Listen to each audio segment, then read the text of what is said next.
Shalom, Army of God. Hari ini saya akan berkhotbah, gak kerasa ya, sudah setengah tahun sudah kita masuk ke bulan Juni sekarang ini. Saya akan berkhotbah tentang kehidupan seorang raja yang dulunya dia dipilih sama Tuhan, dia diurapi sama Tuhan. Tapi karena satu hal yang begitu sederhana, hidupnya hancur. Judul khotbah saya adalah Supernaturally Natural.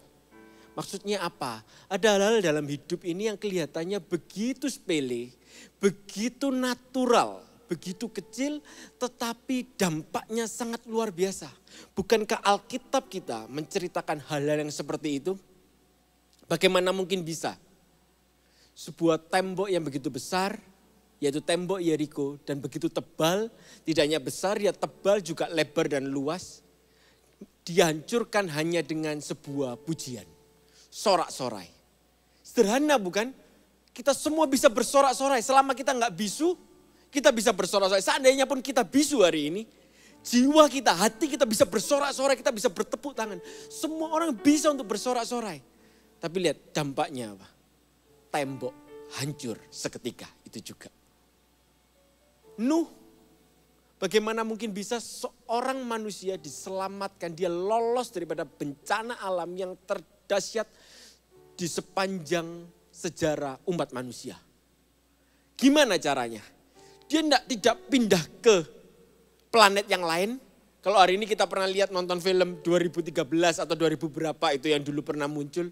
Semuanya pergi pindah ke tempat yang lain yang paling aman. Dia cuma dirikan sebuah bahtera. Pakai kayu bukan pakai baja. Natural bukan? Tapi ketika dia dirikan itu dia dicemooh begitu banyak orang aneh. Nuh dirikan itu bukan simsalabim hanya dalam waktu sekejap malam tiba-tiba baterainya berdiri. Tidak. Dia dirikan dalam waktu berbulan-bulan bahkan bertahun-tahun. Sembari dia kerjakan itu orang-orang mencemoohnya. Tapi lihat hasilnya signifikan. Ketika seluruh makhluk hidup, tidak hanya manusia, seluruh makhluk hidup di muka bumi ini, baik yang di langit maupun di bawah laut dan di daratan, semuanya mati. Tapi hanya Nuh dan keluarganya beserta sebagian sampel binatang itu yang selamat. Hanya dengan apa? Langkah natural, membangun sebuah bahtera. Lalu Paulus dan Silas, dia bebas dari penjara, tidak dengan menyuap petugas penjaranya, petugas sipirnya, kepala sipirnya. Tidak, dia tidak pakai pengacara. Dia cuma apa? Berdoa dan memuji Tuhan. Natural bukan? Kita semua bisa lakukan itu. Tapi lihat dampaknya signifikan. Tapi hari ini saya tidak mau bahas tentang keberhasilan seseorang. Karena sudah sering kita membahas keberhasilan. Kita mau lihat kejatuhan seseorang. Bahwa tidak diperlukan hal besar untuk membuat apa yang kita bangun bertahun-tahun hancur seketika itu juga. Demikian pula sebaliknya. Tidak perlu diperbuat hal besar untuk dapat mengangkat hidup kita di atas puncak gunung. Tidak perlu. Cukup hal natural, hal yang simple. Yang kelihatannya sepele, cuma gitu aja loh. Mari kita buka di 1 Samuel pasal yang ke-13. Ayat 5 sampai yang ke-14. Ayat ke-5. Adapun orang Filistin telah berkumpul untuk berperang melawan orang Israel dengan 3.000 kereta, 6.000 orang pasukan berkuda dan pasukan berjalan kaki sebanyak pasir di tepi laut. Mereka bergerak maju dan berkemah di Mikmas di sebelah timur Bet Awen. Ayat yang ke-6. Ketika dilihat orang-orang Israel, garis bawahi ketika dilihat orang-orang Israel, bahwa mereka terjepit sebab rakyat memang terdesak, maka larilah rakyat bersembunyi di gua, keluk batu, bukit batu, liang batu dan perigi. Ayat yang ke-7. Malah ada orang Ibrani yang menyeberangi arungan sungai Yordan menuju tanah Gad dan Gilead. Sedang Saul masih di Gilgal dan seluruh rakyat mengikutinya dengan gemetar. Cerita ini, ayat yang ke-5 sampai yang ke-7 menggambarkan sebuah keadaan di mana bangsa Israel ketika dipimpin sama Saul, dia diserang oleh Filistin. Mereka ketakutan. Ketakutan apa? Bukan ketakutan diserang Filistinnya. Mereka ketakutan karena tentaranya tidak sebanding. Tentara orang Filistin jumlahnya 6.000 plus. Tidak terhitung orang yang berjalan kaki, Hanya terhitung saja orang yang berkuda 6.000, keretanya 3.000. Keretanya pun butuh penunggang bukan? Pasti minimal paling tidak ada 2 orang. 3.000 kereta, 2 penunggang, 6.000. Plus 6.000 pasukan berkuda. Plus pasukan berjalan kakinya. Banyak, 6.000 plus. Tapi prajurit Israel saat itu, di bawah komando Saul, dia cuma bawa 2.000 orang. Dia mikir gak masuk akal nih. Makanya dikatakan di ayat yang ke-7, mereka gemetar. Gemetar di sini bukan gemetar karena takut akan Allah. Dia gemetar dengan keadaan yang melingkupinya. Dengan suasana yang mendesaknya, yang menghimpitnya. Mungkin hari ini kita mengalami situasi yang sama kayak Saul. Gara-gara satu virus kecil itu, yang lagi happening, seolah-olah dia mengalahkan Tuhan. Seolah-olah dia dapat bertanding dan bersanding dengan Tuhan. Semua orang ketakutan luar biasa. Namanya corona. Sama Saul juga. Yang lihat ini gak cuma Saul loh. Di ayat yang ke-6 dikatakan ketika dilihat orang-orang Israel, semua orang melihatnya. Angka 6.000 plus itu bukan angka imajinasi. Itu bukan halusinasinya Saul, bukan. Itu beneran, itu data, itu fakta. Mereka ketakutan. Apa yang dilihat mereka mati kita. Makanya mereka semua lari, keadaan Saul terdesak luar biasa. Enggak cuma terdesak begitu aja, dia lihat gimana prajurit-prajurit yang dia andalkan. Prajurit yang gagah berani, yang 2.000 orang itu lari. Larinya tuh kemacam-macam. Dia jago banget ngepron, jago banget tiarap, jago banget bersembunyi. Sembunyi supaya kehindar dari perbuatan, dari intayan musuh. Sembunyinya gak tanggung-tanggung loh. Mereka bersembunyinya itu ada di Keluk Batu, di Goa, Bukit Batu, Liang Batu, dan Perigi. Jadi setiap tempat yang menurut mereka bisa mereka sembunyi. Mereka masuk ke dalam sumur, mereka masuk ke dalam celah batu, celah goa. Seolah-olah mereka gak kelihatan, mereka bersembunyi di sana. Tiba-tiba mereka semua jadi pemanjat tebing yang handal. Dan orang-orang ini tidak bisa panjat tebing, akhirnya mereka menyeberangi arungan sungai Yordan. Mereka lari terbirit-birit tinggalkan rajanya. Bayangin tuh. Rajanya, moral rajanya sudah hancur. Semua yang dia andalkan meninggalkan dia. Semua orang bisa kuat enggak? Bisa kuat, tapi pertanyaannya dia bisa kuat tergantung seberapa lama dan seberapa besar tekanan yang dihadapi. Orang bisa kuat, kena corona 1 bulan bisa kuat, bisa. 2 bulan lumayan bisa. 3 bulan siapa yang bisa? Mungkin kita berpikir seperti itu, sudah stres. Sudah di rumah terus gak bisa ngapa-ngapain. Semua yang bisa kita andalkan semuanya tiba-tiba pergi meninggalkan kita. Semuanya jadi tidak berguna lagi dan tidak berharga lagi. Ketakutan luar biasa. Gara-gara corona bisa saja. Awalnya enak cuma liburan, tiba-tiba di PHK. Orang tua di PHK. Pendidikan kita suram. Pendidikan suram, bingung kita. Gimana kita nanti ke depan, masa depan kita takut luar biasa. Kita lari, kita gemetar keluar. Gimana? Aku harus ngapain? Demikian pula Saul mengalami hal yang sama. Lalu di ayat yang ke-8. Ia menunggu 7 hari lamanya sampai waktu yang ditentukan Samuel. Tetapi ketika Samuel tidak datang ke Gilgal, mulailah rakyat itu berserak-serak meninggalkan dia. Saya berhenti dulu ayat ke-8. Dikatakan ia menunggu 7 hari lamanya. Ini bukanlah perintah yang baru yang dikasih Samuel terhadap Saul.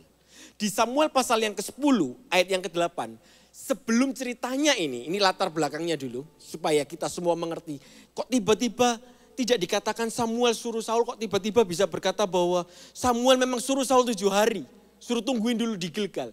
Ada sebuah tradisi, setiap kali mereka ke Gilgal itu tempat yang dikeramatkan. Bukan berarti sakral yang gimana, bukan, ini tempat bersejarah begitu loh. Tempat di mana orang disunat bangsa Israel. Tempat penyunatan, tempat di mana Tuhan membebaskan orang Israel di sana. Dari Paskah dan semua dari masuk ke tanah Kanaan itu di Gilgal. Tempat itu tempat yang memorable, tempat yang penuh dengan kisah sejarah. Terus ada syaratnya di sana. Setiap kali mereka ke sana, mereka selalu mempersembahkan korban bakaran dan keselamatan. Di pasal yang ke-10 ceritanya jauh sebelum Saul jadi raja, ketika dia diangkat jadi raja, simple banget, Saul juga melakukan hal yang natural loh. Tapi dampaknya supernatural. Gimana cara Saul diangkat jadi raja? Dia tidak perlu sekolah militer, dia cuma sedang mencari seekor keledai papanya. Kalau dia papanya hilang dia cari, ketika dia cari dia ketemu Samuel. Sama Samuel diurapi, dia jadi raja gitu aja.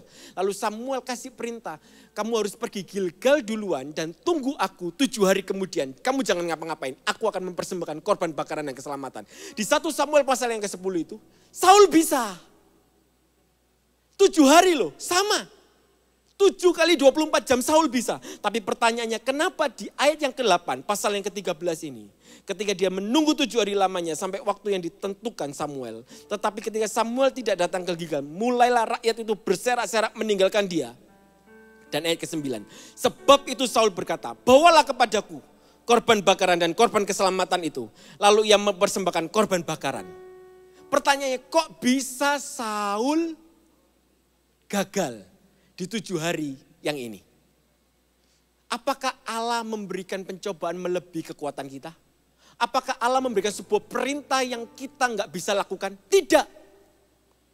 Setiap hal yang ditanggungkan di hidup kita, pasti kita bisa menanggungnya karena kita menanggungnya bersama dengan Kristus. Katakan amin. Saul hari itu, dia lupa kalau dia harus mentaati Samuel. Dia lebih percaya dengan apa yang dia lihat. Apa yang dia lihat? Di ayat yang ke-9 dikatakan, sebab itu, sebab apa sih? Sebabnya itu bukan gara-gara 7 hari. Saya tuh ketika saya baca ini, saya pikir, masa sih Saul gak bisa tunggu 7 hari? Ketika saya baca ini berulang-ulang, saya baru sadari ternyata Saul bukan gak bisa tunggu Samuel 7 hari. Saul gak bisa lihat rakyat meninggalkan dia. Kan dikatakan Samuel tidak datang ke Gilgal, mulailah rakyat itu berserak-serak meninggalkan dia. Sebab itu Saul ketakutan, rakyatnya pergi meninggalkan dia. Langsung di ayat yang ke-9, yang Saul lakukan adalah sebagai berikut. Akhirnya Saul ambil korban bakaran dan korban keselamatan itu. Dia yang mempersembahkan, padahal yang harus mempersembahkan itu Samuel. Hanya gara-gara hal sepele. Dia gak sabar, garis bawah itu. Dia tidak sabar. Saul tidak sabar menantikan waktu Tuhan. Saul tidak sabar menantikan datangnya Samuel. Kenapa dia tidak sabar? Karena dia lihat apa yang ada di dekatnya meninggalkan dia. Wow. Di ayat yang ke-10 dikatakan, baru saja ia habis mempersembahkan korban bakaran, maka tampaklah Samuel datang. Saul pergi menyongsongnya untuk memberikan salam kepadanya. Ayat yang ke-11, tetapi kata Samuel, apa yang telah kau perbuat? Jawab Saul, karena aku melihat rakyat berserak-serak meninggalkan aku. Itu yang pertama. Bukan gara-gara karena kamu datangnya nggak on time. Tuhan nggak pernah terlambat. Dan Tuhan tidak pernah terlalu cepat. Kalau dia bilang 7 hari, dia pasti bilang 7 hari. Tapi saya nggak tahu di jam yang keberapa, di detik yang keberapa. Pokoknya 7 hari. Selama belum lewat 24:00, belum masuk ke 24:01, itu tetap hari yang ke-7. Mungkin Saul, bentar sudah 5 menit loh. 5 menit lagi ini sudah lewat loh. Hari itu belum ada jam sih ya. Makanya dia enggak tahu detiknya berapa. Menit keberapa itu. Dia ketakutan, akhirnya dia bakar. Ketika dia bakar, tiba-tiba Samuel datang. Dia kira yang dia lakukan itu benar. Alasannya dia, karena mereka berserak-serak meninggal dan engkau tidak datang pada waktu yang telah ditentukan. Padahal orang Filistin telah berkumpul di Mikmas. Ayat yang ke-12. Maka pikirku, sebentar lagi orang Filistin akan menyerang aku di Gilgal. Padahal aku belum memohonkan belas kasihan Tuhan. Sebab itu aku memberanikan diri lalu mempersembahkan korban bakaran. Di ayat yang ke-9 ini sampai dengan yang ke-12. Kita tahu Saul melakukan hal yang begitu natural. Yang menurut kita itu make sense. Bahkan menurut saya itu make sense loh. Bayangin ya, dia terdesak. Sudah hampir, tapi tidak dikatakan mati loh ya. Sudah hampir benar-benar menurut dia, mati aku. Gitu loh maksud saya. Tapi beneran dia gak mati, itu sama kayak kisahnya Esau. Dan adiknya, dia berkata apa? Kasih aku makan. Sebentar lagi aku mati kalau aku gak makan. Beneran dah, dia gak makan itu dia mati. Gak mati kan? Cuma terlalu lebay saja. Dia terlalu berlebihan. Demikian pula Saul. Dia terlalu lihat ini semua gak bisa, ini gak bisa. Tuhan gak bisa tolong aku. Aku harus segera bertindak.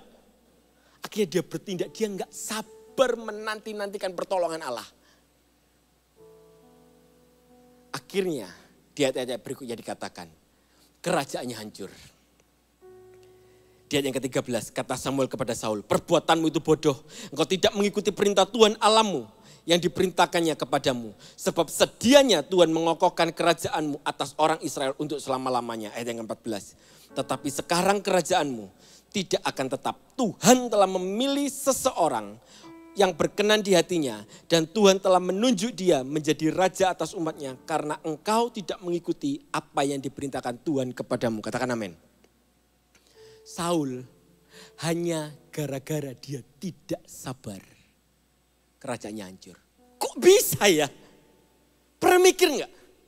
Kok bisa ya sebuah kerajaan yang dibangun bertahun-tahun dengan armada yang begitu kuat yang terlatih, hancur bukan karena pengkhianatan, hancur bukan karena kudeta, hancur bukan karena serangan musuh, hancurnya karena tidak sabar.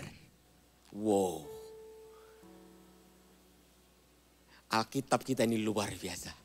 Kehancuran seseorang dimulai dengan langkah yang begitu natural. Dia sembrono aja. Dia gak sabar. Nampaknya gak sabar kan? Nampaknya aja kita melihatnya tidak sabar. Tapi alam melihatnya bukan tidak sabar loh. Alam melihatnya jauh lebih dalam daripada itu. Ketika dikatakan sebab itu. Dikatakan bahwa rakyat berserak-serak meninggalkan dia. Tuhan tahu sebuah kebenaran. Saul itu tidak sabar bukan karena semata-mata dia tidak sabar. Saul berbuat seperti itu. Lebih tepatnya karena rakyat meninggalkan dia. Coba rakyatnya tidak meninggalkan dia. Dia akan tetap bisa tunggu Samuel sekalipun hari yang ke-8. Saul lebih tertarik dengan penerimaan manusia.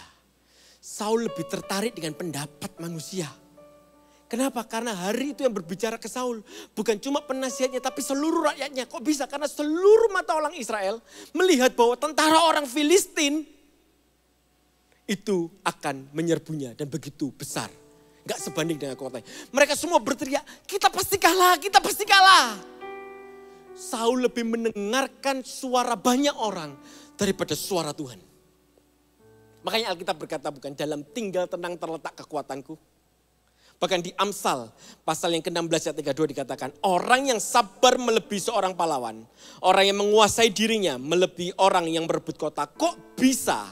Kok bisa dikatakan Amsal berkata orang yang sabar melebihi seorang pahlawan. Saul ini pahlawan loh. Ini dasarnya. Satu kali Saul itu mengalahkan beribu-ribu. Ini hebat orang ini. Dia raja, ini bukan orang sembarangan. Kalau dia bisa jadi raja, sekalipun dia raja boneka, seandainya loh ya dia raja boneka. Dia tetap punya kualitas. Kenapa? Karena dia jadi raja dan kita coba jadi rakyat. Ini orang hebat, ini pahlawan. Tapi Amsal berkata, yang hebat yang mengalahkan pahlawan bukan pahlawan yang lebih jago. Tapi orang yang sabar. Saul tidak sabar. Karena hatinya tidak lagi benar di hadapan Allah. Ini kayak kanker rohani. Kelihatannya cuma kanker, tapi diselidiki lebih dalam ternyata komplikasinya luar biasa. Menyebar kemana-mana. Kelihatannya gak sabar. Ya, itu buah. Tidak sabar itu buah. Buah apa? Buah daging. Buah roh berkata, kesabaran termasuk buah roh. Tapi buah roh tidak cuma sabar. Buah roh itu ada kasih, ada sukacita, damai sejahtera, kesabaran, kemurahan, kebaikan, kesetiaan, kelemah lembutan, penguasaan diri. Itu satu buah roh. Buah roh itu bukan 9. Buah roh itu cuma satu tapi di dalamnya ada 9 rasa. Saul kehilangan yang namanya kesabaran itu. Kalau dia tidak munculin buah roh, pasti yang muncul buah daging. Buahnya muncul, pasti ada hal-hal yang lain menyebabkan buah itu muncul. Maksud saya begini loh. Jeruk itu ketika dia muncul, dia tidak langsung berubah jeruk tapi berubahnya biji. Selalu berubahnya benih, termasuk buah naga. Benihnya, bijinya kecil banget kan hitam, jadinya gede gitu. Sama, Saul tidak sabar, itu cuma salah satu buah yang muncul tapi jauh di dalam itu kayak permukaan es di bawah lautan itu. Diketemukan bahwa sesungguhnya buah ketidaksabaran itu muncul. Karena yang pertama-tama, catat ini baik-baik. Hati Saul tidak lagi melekat sama Tuhan. Hati Saul melekatnya kepada rakyat.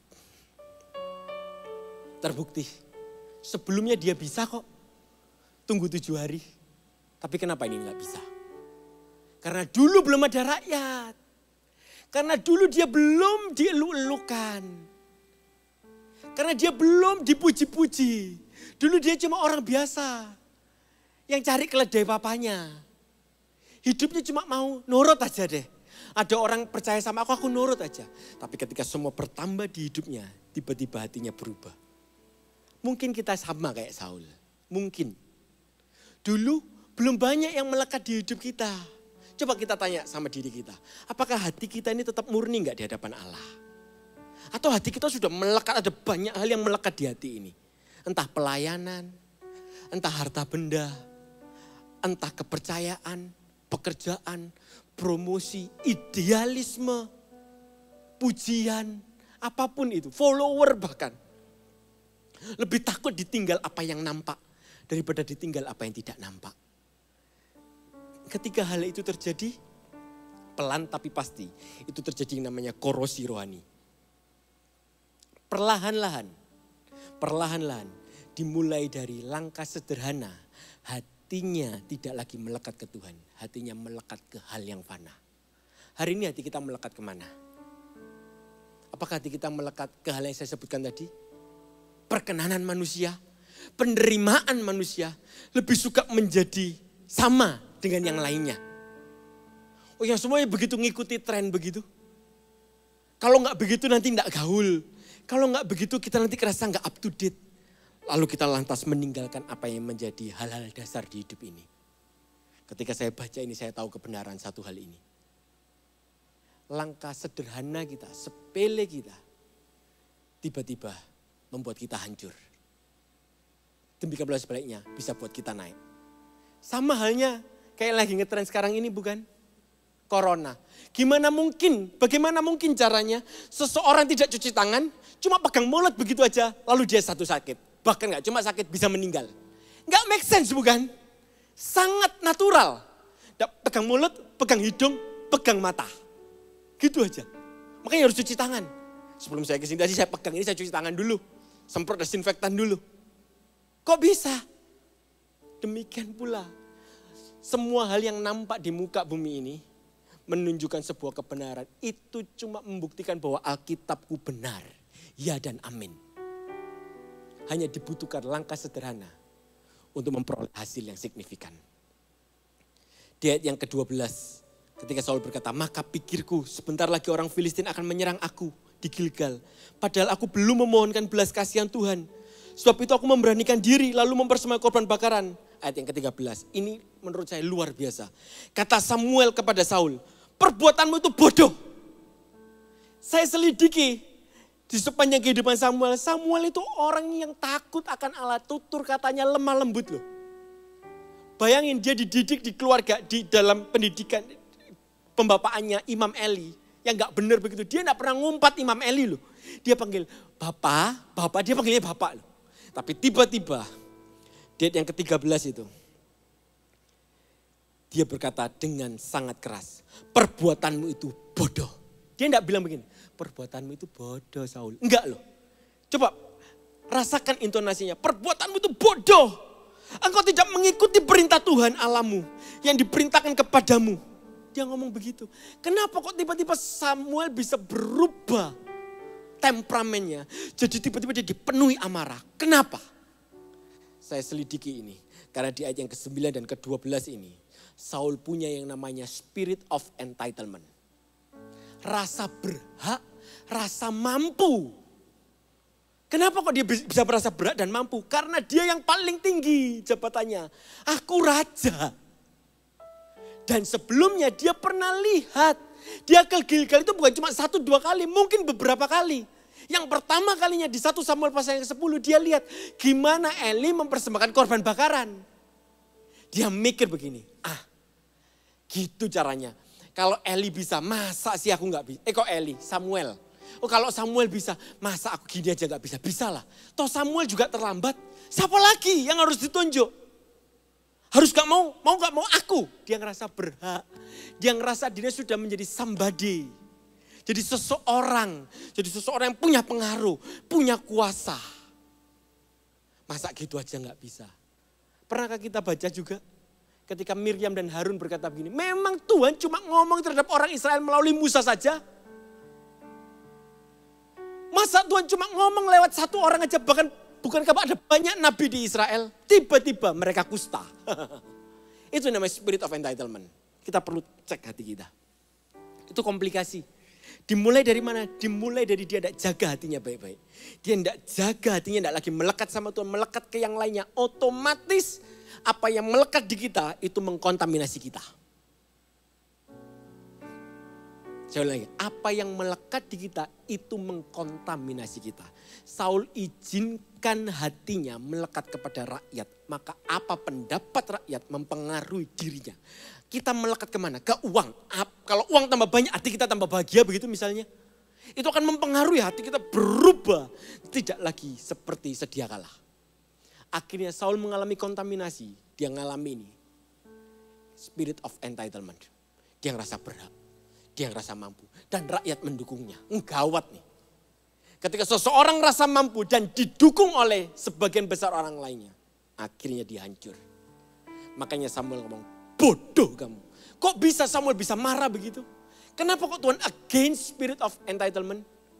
Karena kita perlu tahu kebenaran ini. Bahwa kita itu cuma hamba di hadapan Allah. Iya saya tahu kita ini anak. Tapi jangan lupa kebenaran yang kita itu cuma hamba. Kita tuh ditebus, kita tuh dibayar oleh darahnya yang mahal. Ketika kita berbuat seperti itu tuh namanya apa? Kurang ajar. Karena apa? Karena dia Tuhan dan kita hamba. Bayangin ya, gak perlu Anda jadi hamba. Anda jadi buruh aja kalau dipecat sama bos karena kurang ajar. Sudah habis. Hamba gak punya hak hidup. Hamba lebih rendah daripada buruh. Hamba lebih rendah daripada pegawai. Kalau Anda dipecat Anda bisa ngomong begini. Jangan pecat aku. Kontribusiku banyak loh. Atau jangan pecat papaku. Tidak kau melihat pengabdian orang tuaku terhadap perusahaanmu. Gak bisa. Kalau bos di dunia ini bisa kayak begitu. Apalagi Tuhan. Dia jauh lebih berhak.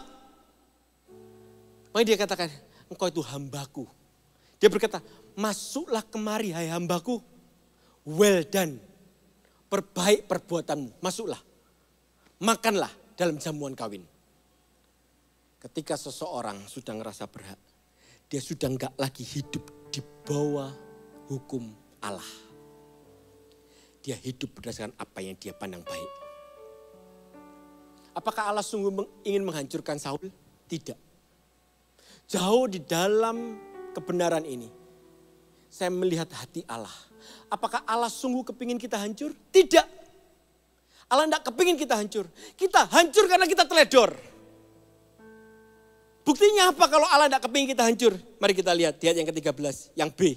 Sebab sedianya Tuhan mengokohkan kerajaanmu atas orang Israel untuk selama-lamanya. Sesungguhnya Tuhan tidak kepingin Saul hancur.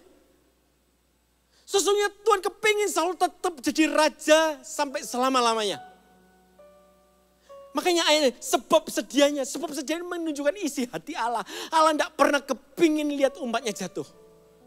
Jahatkah dia menciptakan kita hanya untuk masuk neraka? Jahatkah dia menciptakan kita untuk kita jadi kelinci percobaan, jadi proyek percontohan bagi orang lain? No, kalau kamu jatuh kamu jadinya kayak begini. Tidak. Allah ciptakan Saul bukan untuk sebagai sebuah contoh bagi kita semua. Dampak daripada sebuah kejatuhan, bukan. Dia tidak sejahat itu. Tapi dia izinkan Saul. Karena Saul yang memilih dengan keputusan pribadinya. Dengan semua nalurinya. Dia memilih untuk aku mau berkenan di hadapan rakyat. Terbukti. Dia nurut cuma gara-gara ada Samuel. Detik Samuel meninggalkan dia, Samuel meminta dia diundur di pasal yang ke-11, pasal yang ke-12. Dia berubah jadi anak kecil gitu aja. Memang pada dasarnya dari sononya Saul tidak terlalu cinta Tuhan. Hari ini kita cek hati kita. Apakah kita hari ini masih berada di pusat kehendak Allah?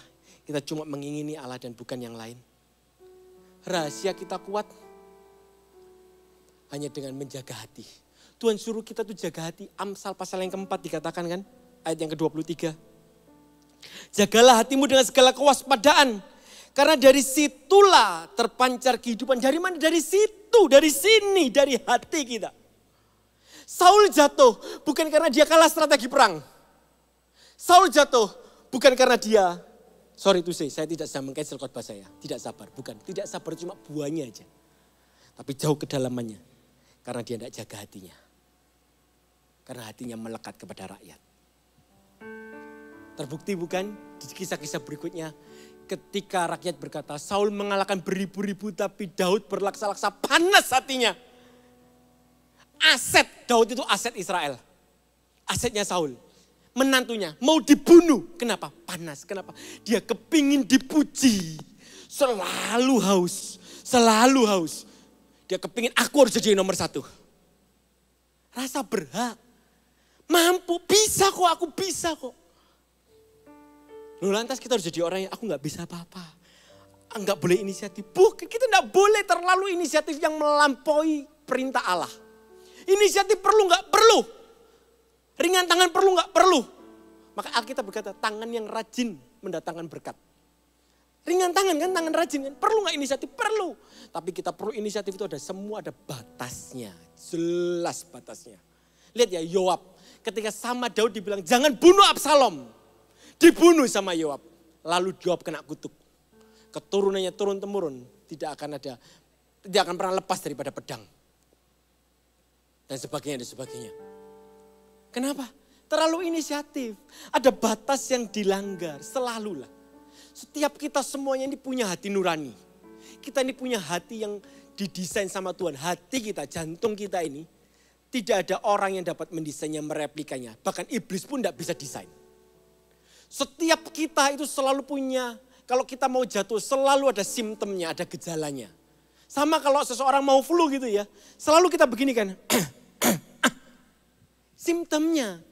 Gak ada orang tiba-tiba, gak kerasa apa-apa tiba-tiba flu. Gak ada. Semua pasti ada gejalanya. Demikian pula kejatuhan selalu ada gejalanya. Tuhan kasih itu alarmnya, cuma bedanya Saul melanggarnya.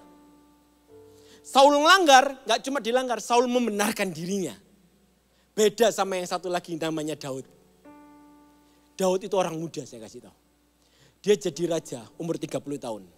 Saul dalam masa pelarian, bukan pelarian, masa Allah meninggalkan Saul sampai dengan Saul tidak jadi raja. Itu 14 tahun. Jadi menurut saya, Daud itu memulai karir jadi pahlawannya umur 16 tahun. Ketika dia dalam pelarian itu mungkin usianya umur 20 tahun. Bayangin ya, anak muda umur 20 tahun. Seperti kau dan saya. Ya sebagian Anda. 20 tahun. Tapi punya kualitas luar biasa. Dia berkata begini. Dengan apakah seorang muda menjaga kelakuannya tetap benar. Hidup bersih sesuai dengan firman Allah. Taurat Allah. Dia jaga begitu. Satu kali bayangin dia anak muda yang begitu imut-imutnya secara wajahnya tapi kualitasnya luar biasa. Satu kali dia dikejar jadi buron seluruh negara. Termasuk orang tuanya pun dikejar-kejar gara-gara dia. Akhirnya dia lari ke gua Adulam. Ketika dia di gua Adulam seluruh keluarganya yang dikejar Saul. Enggak cuma Daudnya aja. Keluarganya diteror. Kamu tahu gak di mana anakmu? Kamu tahu gak? Itu susah luar biasa. Disadap. Kalau sekarang mungkin disadap gitu ya. Teleponnya. Hari itu belum ada telepon, belum ada email, belum ada apa-apa. Nggak bisa ngerti. Burung merpati pun nggak punya semua orang. Dia nggak tahu. Tapi semua diawasi sama Saul. Sampai satu ketika Daud ke gua Adulam, semuanya lari. Bayangin ya, anak muda umur 20 sekian tahun. Itu pikul beban. Jaga keluarganya. Termasuk 600 orang yang lainnya di gua Adulam. Yang lari daripada hutang piutang, semuanya lari ke Daud. Satu kali ketika Daud dikejar-kejar begitu. Daud dikejar sama Saul itu bukan 1-2 bulan tapi bertahun-tahun. Bertahun-tahun. Lihat ya. Orang kalau kuat tetaplah kuat. Dikejar bertahun-tahun dia tetap kuat. Tapi ada waktunya di mana dia agak lemah. Dia capek dengan semua ini. Sampai satu ketika Saul buang hajat. Akhirnya Daud gak sabar. Daud dikasih tahu. Daud dikasih tahu sama orang-orangnya.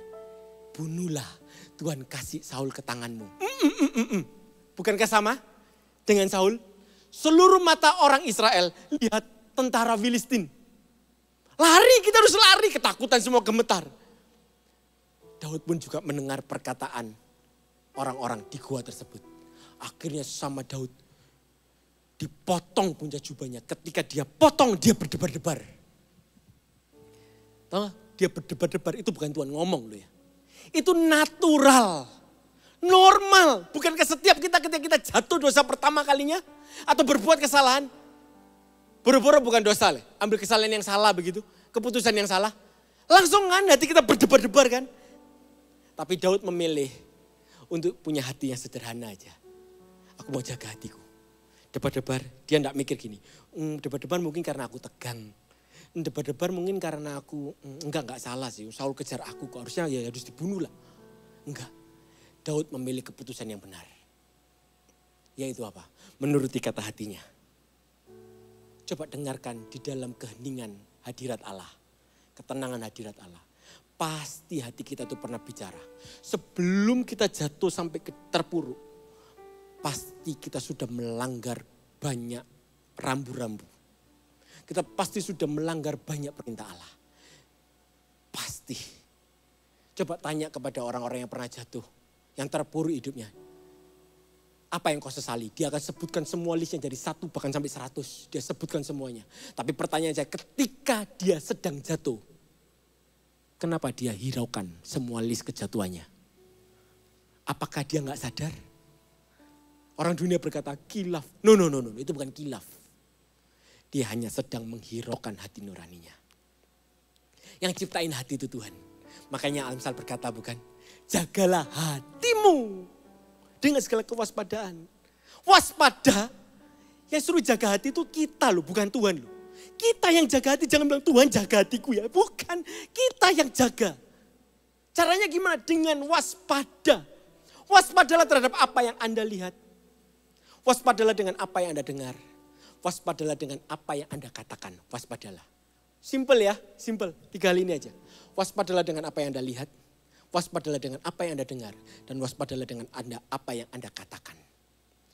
Ketiga hal ini akan mempengaruhi seluruh hati Anda. Kelihatannya sederhana, simple. Tapi susah untuk dilakukan. Beneran. Sama kayak corona kan. Dibilang jangan pegang muka. Pernah gak? Saya juga. Cuci tangan, saya siapkan hand sanitizer begitu.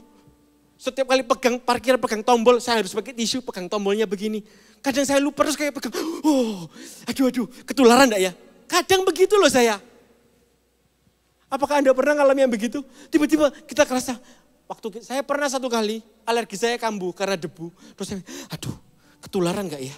Sering ke SCC ini, nanti apa ada yang pegang-pegang terus ada, apa pegang kursi. Bisa parno begitu loh. Aduh kecolongan nih, harusnya enggak boleh pegang, kok pegang-pegang terus, aduh gitu. Sama. Kelihatannya mudah tapi kita sering kecolongan. 1 kali Tuhan tegur saya, lebih tepatnya Roh Kudus ingatkan hati saya dengan sangat lembut tapi ya powerful. Begitu powerful. Ketika kita ngalami begini, waktu kita tuh lebih banyak habis di sini bukan? Internet, sosial media, YouTube, Instagram, apapun itu semua ada di sini. Sampai 1 kali, saya lagi kosong begitu saya lihat, saya tidak sedang melihat hal-hal yang berbau pornografi, tidak. Saya cuma sedang melihat akun-akun yang lagi ngetren karena menyebarkan kebenaran. Seolah-olah dia yang paling benar. Ini salah, itu salah, harusnya begini, saya baca, saya nikmati begitu. Roh Kudus berkata, stop, jangan lihat itu lagi. Hah? Ketika kamu lihat itu terus, lama-lama kamu merasa kamu lebih jago. Lama-lama kamu ngerasa kamu paling pintar. Itu namanya spirit of entitlement. Sederhana ya. Salah gak? I don't know lah. Saya cuma mau berkaca kepada firman Allah. Tuhan itu kasih kita panduannya. Apakah akun-akun tersebut melahirkan buah roh. Yaitu kasih, sukacita, damai sejahtera, kesabaran, kemurahan, kebaikan, kesetiaan, kelemah lembutan, penguasaan diri. Atau menimbulkan perpecahan, kebencian, atau menimbulkan ketidakpercayaan. Langsung iya. Langsung saya tidak lihat lagi, saya stop. Kalau mau dilihat lebih jauh, coba dinalar lagi. Kalau memang benar akun itu benar, kenapa dia tidak tunjukkan profilnya? Siapa yang punya? Dia tunjukkan anonimus bukan? Dia kasih nama orang lain bukan? Nama yang lain bukan nama dirinya. Kenapa? Dia tidak berani bertanggung jawab dengan apa yang dia katakan. Hati-hatilah. Salah siapa? Jangan salahkan akunya. Salahkan dirimu karena dirimu melihat dan menikmatinya. Dihibur terus akhirnya kita jadi sama. Akhirnya kita paling benar. Salah nih, ini salah gereja, ini salah, itu salah, itu salah. Semua salah. Dan akhirnya semua netizen jadi maha benar dan jadi Tuhan. Lihatlah. Netizen tak pernah berkenan di hadapan Allah. Orang Israel contohnya. Daud memilih untuk taat. Ketika dia debar-debar. Gak, aku gak boleh. Langsung dia marahin prajuritnya. Dimarahin loh. Terbukti prajuritnya, anak buahnya gak pernah suruh dia bunuh Saul lagi. Gak pernah. Jauhlah daripadaku untuk mengusik orang yang diurapi Allah. Loh. Hati ini harus dilatih dengan sengaja. Dan gak bisa cuma sekejap malam. Harus setiap hari, setiap waktu. Karena dari sanalah terpancar kehidupan. Hari ini Anda kuat atau tidak tergantung dengan keadaan di sekeliling Anda. Anda kuat atau tidak, tergantung daripada Anda bisa jaga hati enggak. Sederhana bukan firman hari ini? Langkah natural Anda membawa ke hal yang supranatural. Semua bisa enggak jaga hati? Bisa. Semua bisa enggak untuk sabar? Bisa. Asalkan hidup takut akan Allah. Dan jaga hati. Jaga hati menurut firman-Nya. Saya tutup dengan ayat ini. Di Yohanes 10 ayat yang ke-10 dikatakan. Pencuri datang hanya untuk mencuri, membunuh dan membinasakan. Tetapi aku datang agar engkau mempunyai hidup. Dan mempunyainya dalam segala kelimpahan. Ini yang keren. Ketika dikatakan, aku datang supaya engkau mempunyai hidup dan mempunyainya dalam segala kelimpahan. Seringkali kita gak sadar bahwa sesungguhnya kita itu tidak mencari kehidupan berdasarkan apa kata firman Tuhan. Cilakanya kita itu cari kehidupan, cari petua berdasarkan apa kata orang. Aneh bukan? Tidakkah kau sadari bahwa orang-orang itu sesungguhnya dia mati. Karena dia tidak berpegang teguh kepada Allah. Lain kalau orangnya berpegang teguh kepada Allah. Gembala kita, pemimpin rohani kita, hidupnya melekat sama Tuhan, lain ceritanya. Bisa salah nggak? Bisa. Bisa saja salah. Tapi salahnya pun minor. Saya tidak sedang menutupi kesalahan. Bukan. Semua orang tidak sempurna. Tapi semua orang bisa disempurnakan. Asalkan respon hatinya mau berubah. Lihat Daud ya. Apakah Daud pemimpin yang sempurna? Tidak. Buktinya hatinya berdebar-debar kok. Pernahkah hatimu berdebar-debar? Pernah bukan? Sama. Kalau Daud bisa jadi raja karena dia menjaga hatinya. Demikian pula kita hari ini. Kita bisa hidup berkemenangan. Karena kita jaga hati kita. Kita waspada dengan apa yang kita lihat. Lalu kita harus lihat apa? Lihatlah Alkitab. Lihatlah DVD-DVD khotbah. Lihatlah buku-buku rohani. Lihatlah, tapi yang lebih terutama daripada itu. Pastikan hati kita melekat kepada Tuhan. Amin. Saya undang pemain musik maju ke depan. Dari yang ke-10b dikatakan begini. Aku datang supaya mereka mempunyai hidup. Yohanes 10 ayat ke-10 ini. Dan mempunyainya dalam segala kelimpahan. Mau tidak mau. Kita perlu datang mendekat kepada Allah. Kita perlu mendengar suaranya. Kita perlu memastikan hati kita ini dimandikan dalam firman Allah. Dalam hadirat Allah. Ada sebuah peranan yang berbeda antara hadirat Allah dengan firman Allah. Firman Allah itu membaharui pikiran kita.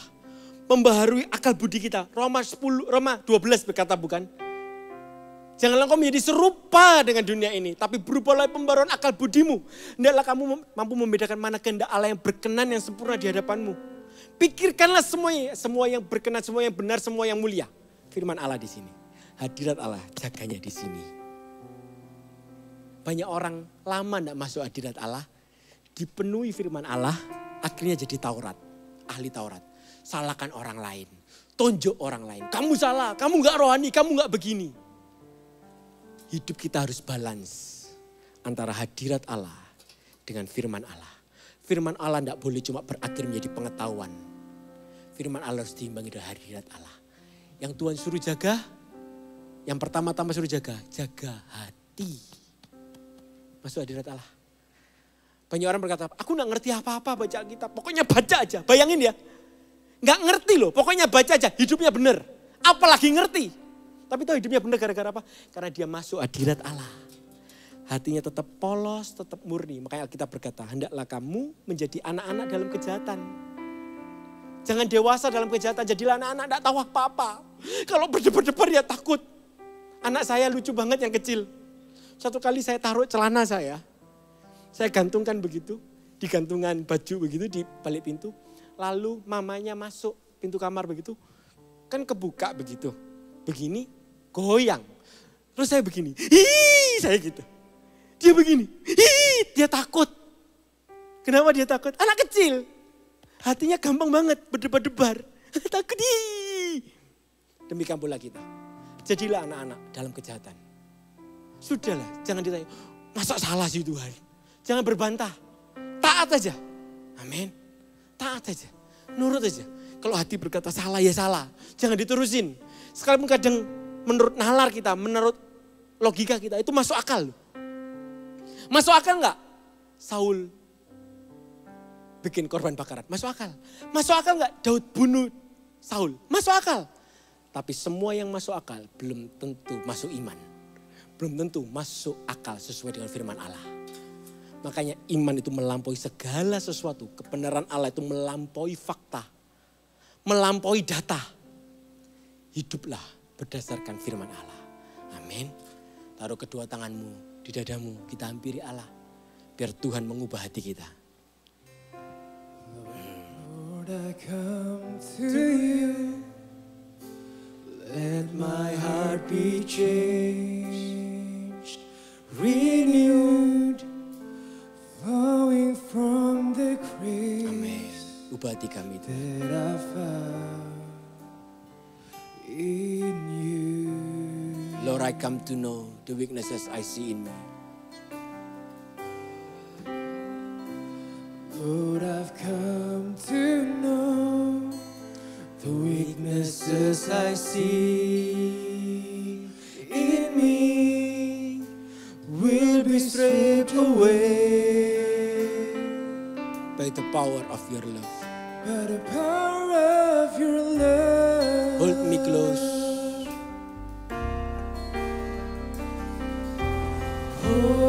Hold me close. Let your love surround me. Bring me near. Draw me to your side.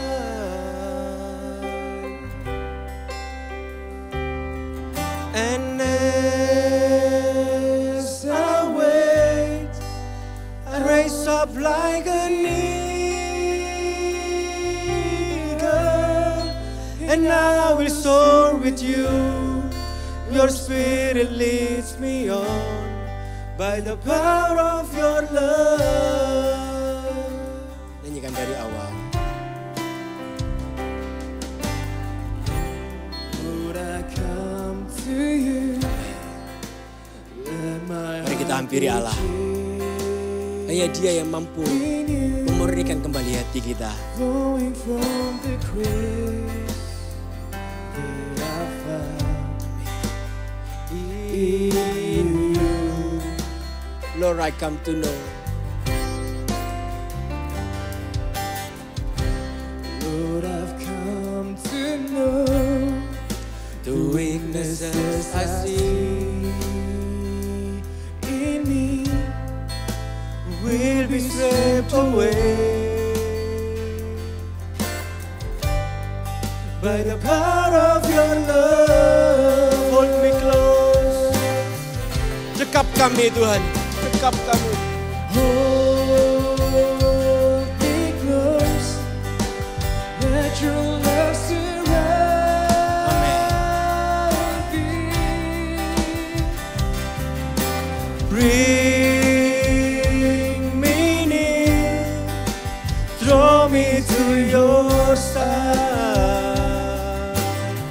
And as I wait, And as I wait, I raise up like the eagle, and I will soar with you.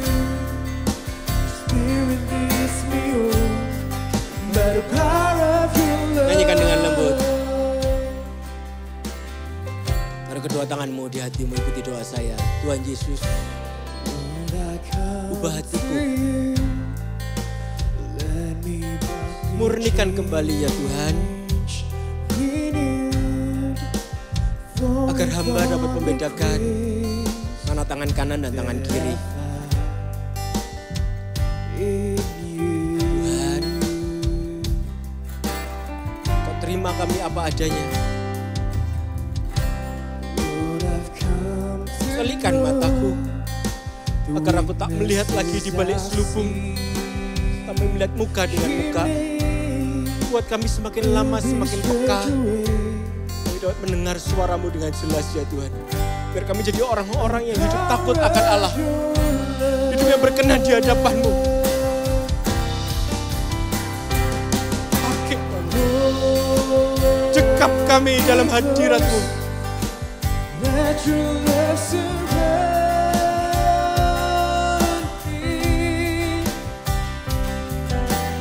Bring me near, draw me to your side,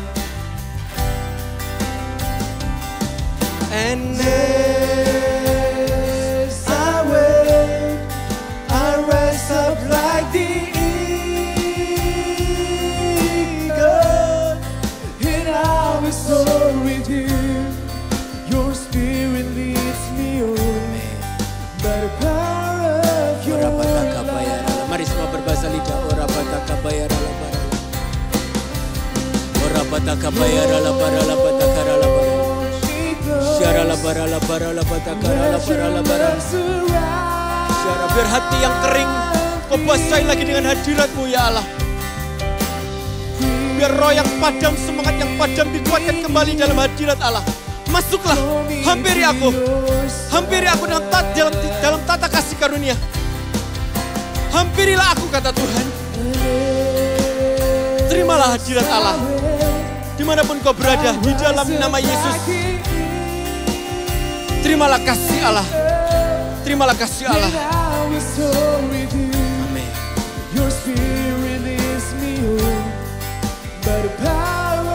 Angkatlah kedua tanganmu, hold me close.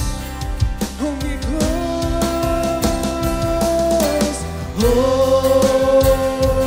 me close, let your love surround me. Bring me near, draw me to your side,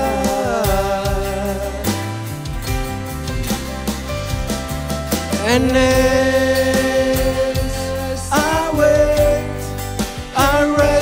like the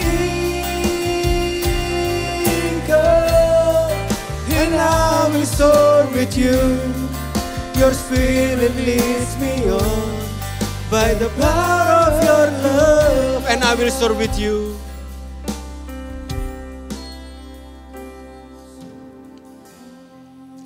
And I will soar with you. And I will soar with you. And I will soar with you.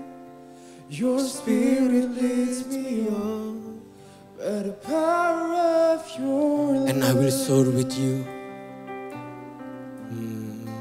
And I will soar with you. Amen. Your spirit leads me on by the power of your love. Tuhan mau mengangkatmu tinggi seperti Raja Wali itu. Dengar baik-baik. Setiap hal kecil yang kau lakukan itu ditabung sama Allah, ditampung sama Tuhan. Dan Dia akan mengupahkan kepadamu. Perbuatlah hal yang benar. Perbuatlah hal yang berguna. Perbuatlah hal yang berkenan di hadapan Allah. Maka lihatlah, kebenaranmu akan muncul seperti fajar. Terimalah berkat ini. Allah menyinarimu dengan rahmat-Nya. Dengan kasih karunia-Nya, wajahnya tertuju kepadamu. Dia mengasihimu, kasih karunia-Nya menyertaimu. Jangan takut, kata Tuhan, aku Allah yang menyertaimu. Terimalah berkat dari tempat maha tinggi. Aku menciptakanmu menjadi kepala dan bukan ekor. Aku menciptakanmu untuk mengokohkan kerajaan-Mu, untuk mengokohkan apa yang Kau bangun. Asal hatimu melekat kepadaku. Terimalah berkat ini di dalam nama Bapa, Putra, dan Roh Kudus, yaitu di dalam nama Tuhan Yesus Kristus. God bless you. Amen. Jesus loves you.